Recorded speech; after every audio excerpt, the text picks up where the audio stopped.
All right, this is about a great book called Vermin and Glory from John Krakauer. Gosh, I didn't even look when it was released. One of my favorite authors, 2009. One of his first books that strayed away from the mountaineering stuff that he's known for. The story of Pat Tillman, which a lot of people might not be familiar with anymore. What prompted me to read this book again, second or third time, it's really readable, was one of Tillman's platoon mates was on a podcast, and so he was talking about things that weren't included in the book.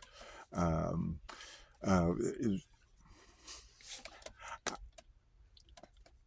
I will add in what he revealed in the course of this.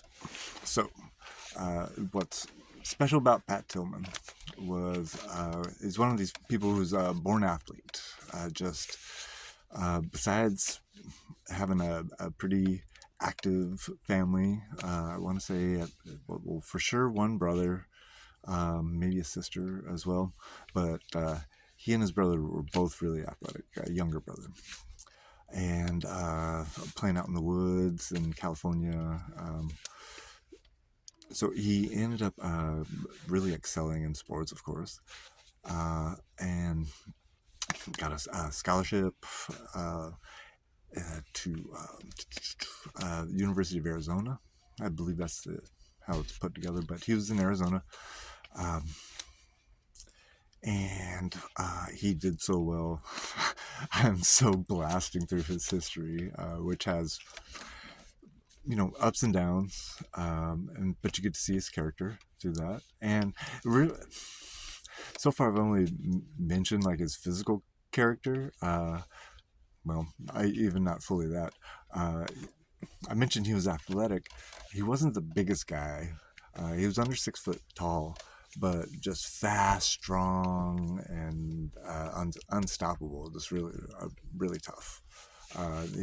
Football was his big thing, and his brother really did well in baseball.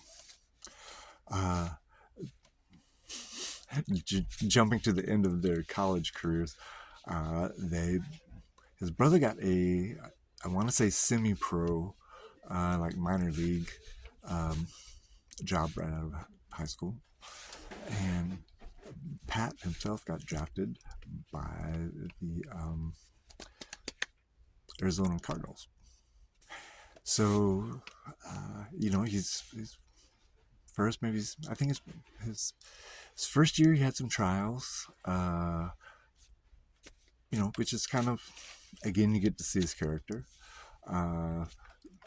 So very intellectual. He's a great combination of, he's got the jock bod and reflexes and everything. But at the same time, he's like a super talkative, intellectual. He loves discussing philosophy, and he's, I guess, he was great at asking questions. He would just really probe anybody that he got into a deep conversation with. That was really what he was always looking for, was someone who could not only keep up but really stimulate him in conversation. So this is all at the end of the 90s, and he turns pro, I think, the 2000 season would be about right. Anyhow, 9/11 occurs. And I want to say he comes from sort of a military tradition, but regardless, he really felt he Mom needed to do says she something. is done being warm and you can come back. That's cool. Thanks. Um, he feels he needs to do something. And so he took the extraordinary step of stepping away from, I want to say it would have been like $1 million. I think it was going into his third season, so that he had a trying first season. He excelled his second season, and then he joined the army, and so did his brother, and they were like platoon mates. So he goes through training and ends up in Afghanistan, um, and he's not deployed there for very long. Um, and this is when the podcast guest knew him. I don't think they went through training together, but I think they were deployed together, or they met early in their deployment. And the podcast guest, of course, everyone was to be in the, I believe they're the Rangers. So to be in the Rangers, you'd have to be a very physical person. But a lot of them didn't have intellectual interests, aside from working out and chicks and cars and guns. But the podcast guest was like one of a handful, two or three other people who, would they'd be actually reading philosophy books and discussing them, and would keep up with Pat intellectually. And this, he tells the story of they were just tossing the ball around or something out, you know, um, just in their PT, and a ball gets thrown up, and the whole platoon goes running to grab it, and you see the sea of hands, and out of this sea of hands comes just this one one arm, like a half an arm sticking up above everybody else, and that was him simply kind of turning and jumping in place. And so just they tell another story about him.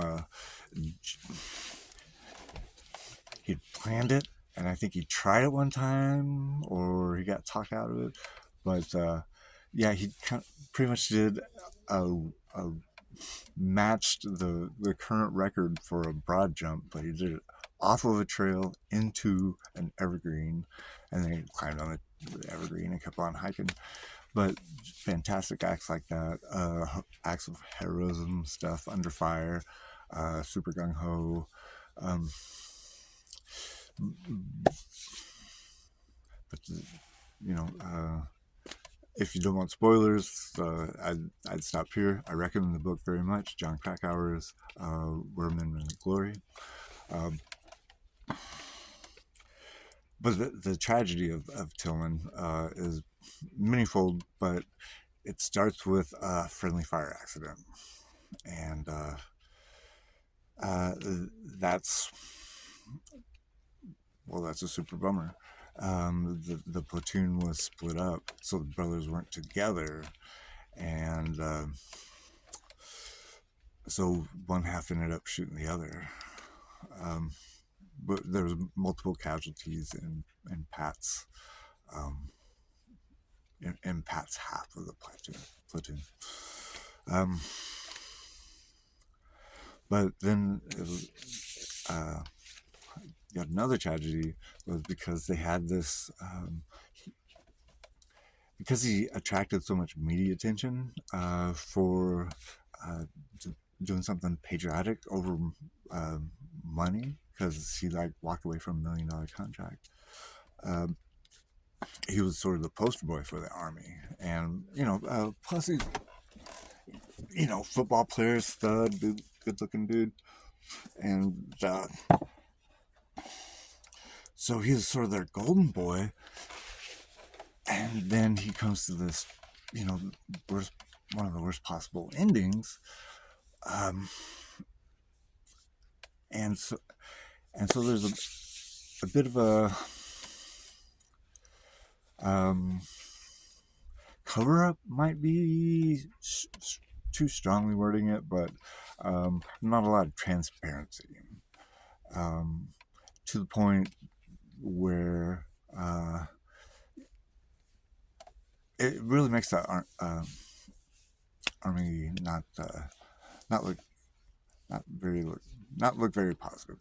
Um, there's another book written more about the end. I think what happened after his life, written by his mom, which I'd like to read. But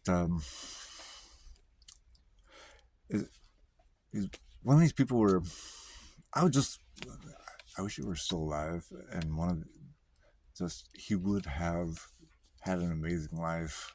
Um, if whatever he applied